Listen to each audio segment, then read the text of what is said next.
If you haven't already watched the introductory video that provides a tour through the major components of Global CFO, we invite you to do that now before moving on. In this video, we will cover inputting information, and we'll start with the income statement.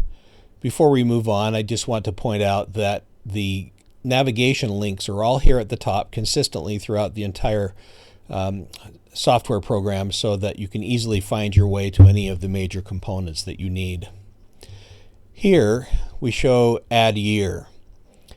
In this case, I want to add one more year, but already I have 5 years populated, and 5 years is the maximum. So if I try to add a year, you'll notice that an error message pops up telling me I can only have a maximum of 5 years and that I need to delete a year before adding a new year. So in this case, I will delete 2009, and it asks me to be sure that I want to do that, and I say yes.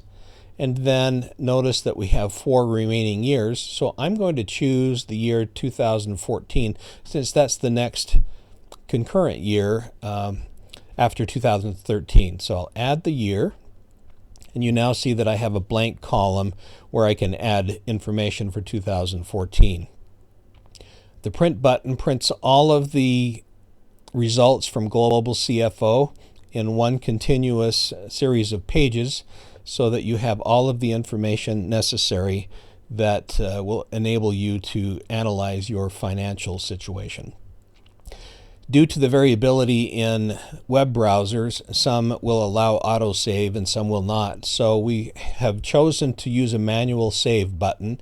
So we encourage you to save often and save continuously so that you don't leave any information behind.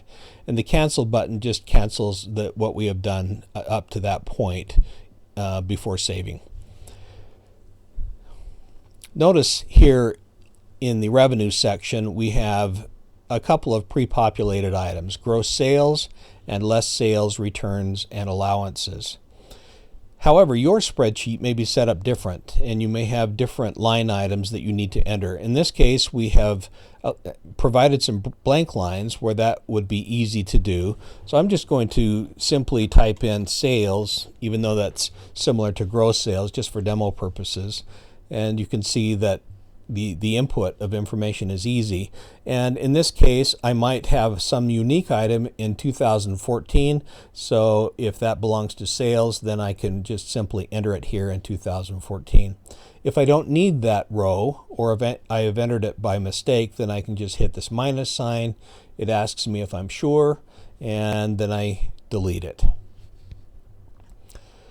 Notice under cost of goods sold that we have a number of pre-populated lines, but your spreadsheet might look different. So in order to accommodate that, you simply click on the Add Row button, and this is in every header where there is a different section of the spreadsheet. So if I want to add another one, that gives me 2. I can enter my information in here and place the financial information where it belongs. If I want to delete it for some reason, I can simply hit the minus button and delete it. So that's really it in a nutshell. It's very easy to enter information. Everything is entered manually. At some future point, we will provide some automation, but for now, manual entry is the way this works. And you might find that if your spreadsheets vary significantly from what we have here, it might be necessary to combine some line items so that you keep the reporting somewhat brief, because if you have 100 line items under every category, it will be a very substantial printout and may be difficult to follow. However, you can do that if you wish, and if that works for you, that's great. If we go to balance sheet, it's the same thing. We can add a row if we need to, and if we don't need that row, we can take it away and simply enter the information where it belongs, and then make sure you hit save regularly. That covers all of the manual entry. The good news is, once the manual entry is completed, virtually everything else is done automatically by Global CFO, with the exception of the business valuation and the what-if scenarios that we will demonstrate later. So we encourage you to keep watching, check out the other videos, and learn about the magic and the powerful features that are built in Global CFO. Thanks for watching.